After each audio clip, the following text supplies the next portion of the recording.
What's good? It's your girl Karen. Um, so since 2017, I have been writing for my website, makingyourgrammy.com. Um, and I have just been always passionate about history. I come from a lineage, a great grandfather. My great grandfather name is Matias Ramirez Suero. He was born 1900 in Barahona, Dominican Republic, and he died in Barahona in 2002. He died 102 years old. And I never got to meet him, unfortunately. My mom always told me about him. And my grandmother. He was known as the town's storyteller. He would go around reciting his poems that he wrote, his own poems. He would go around talking about Dominican history, especially like revolutionary history, the battles, the wars for independence. And he was known well in Maradona. He's a well known man. Um, he had a lot of different careers, he did a lot of things. Um, but he always was going around telling the stories of the town. And people wrote him off as like a crazy old man and stuff like that. Up until probably like the 1980s, there was this attorney that sat him down in his office and told him, hey, like a lot of the history of this town is going to die with you if we don't get this down in like pages. And the lawyer transcribed the book for my great grandfather, excuse me, called Fundación de Barahona, which is the history of Barahona, the town that we from in the Dominican Republic. And it ended up being a bestseller.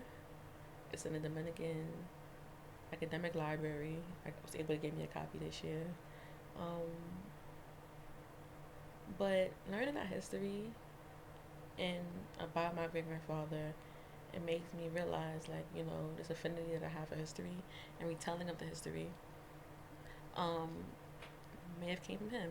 I never got to meet him, unfortunately, but um, always heard great things about him. Like, even this Barahona History Dominican group that is on Facebook, I saw him on there, and it's a historian, this man named Dr. Rafael, I forgot his last name, and he posted him, and everyone's commenting about him, and you know, I love history the same way. Like, so when I started making your Grammy.com, it started for me just like wanting to know, not wanting to know, excuse me, trying to figure out a way to combine like the interest that I have in rap and culture, politics, gentrification, and history.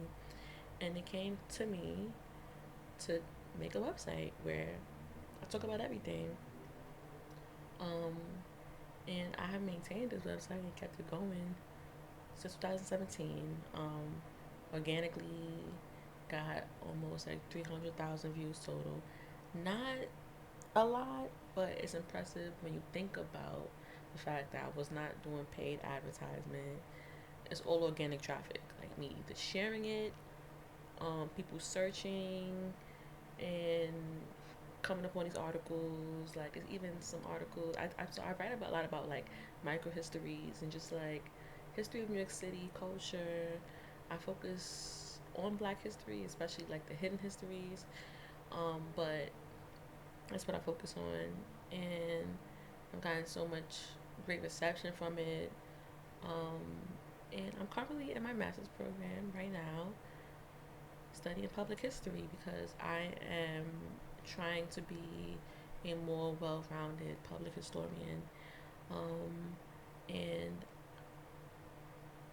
for the past few years, I have been wanting to turn my thesis paper, How Harlem and Bed-Stuy Became Black, into a documentary.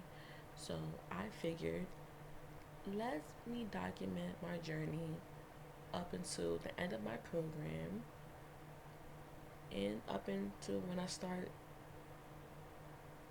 the process documentary.